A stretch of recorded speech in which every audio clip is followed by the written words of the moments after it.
The American Medical Association started warning people about excess sugar consumption over 75 years ago, based in part on our understanding that sugar supplies nothing in nutrition but calories, and the vitamins provided by other foods are sapped by sugar to liberate those calories. Hence, added sugars aren't just empty calories, but like negative nutrition. The more added sugars one consumes, the more nutritionally depleted one may become.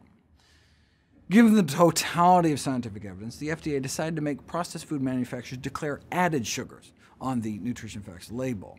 The National Yogurt Association was livid, opposing the added sugars declaration, since they needed added sugars to increase their product's palatability.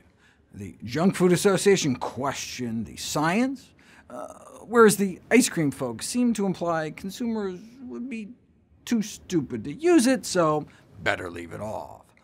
The world's biggest cereal company, Kellogg, took a similar tack, opposing it so as not to confuse the consumer. And should the FDA proceed with such labeling against their objections, added sugar should at most be communicated in a footnote. See, their goal is to provide consumers with useful information so they can make informed choices. This from a company that describes their Froot Loops as packed with delicious fruity taste, fruity aroma, bright colors, made with whole grains, and lightly sweetened, a good source of fiber. Lightly sweetened, Froot Loops has more sugar than a Krispy Kreme donut. Froot Loops is more than 40% sugar by weight. The tobacco industry used similar terms like light, low, mild to make their products appear healthier before they were recently barred from doing so. Now sugar interests are fighting similar battles over whether their healthy, natural, lightly sweetened terminology is similarly deceptive. But just look at all those vitamins and minerals they added. That was one of the ways the cereal companies responded to calls for banning sugary cereals. General Mills defended the likes of Frankenberry, Trix, and Lucky Charms for being fortified with essential vitamins. Sir Grapefellow, I learned, was a grape-flavored cereal complete with sweet grape star-bit marshmallows. But don't worry, it was vitamin-charged.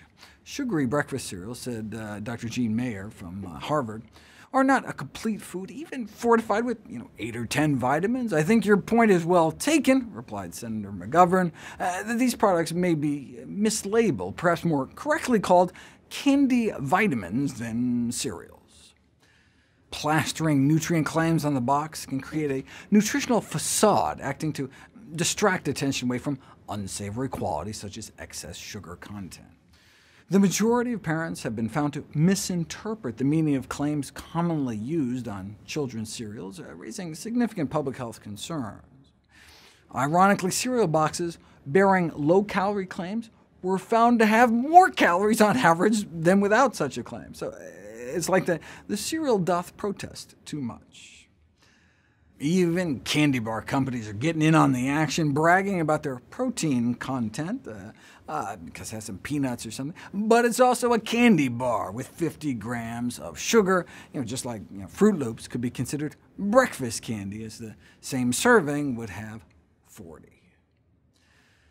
Given research suggesting consumers believe front-of-package claims, perceive them to be government-endorsed, and use them to ignore the nutrition facts panel on the back, there's been a call from nutrition professionals to consider an outright ban on all front-of-package claims.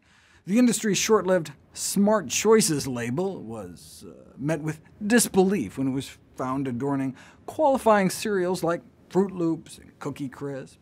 The processed food industry spent more than $1 billion lobbying against the adoption of more informative labeling, a traffic light approach, railing against the suggestion that any food might be too high in anything.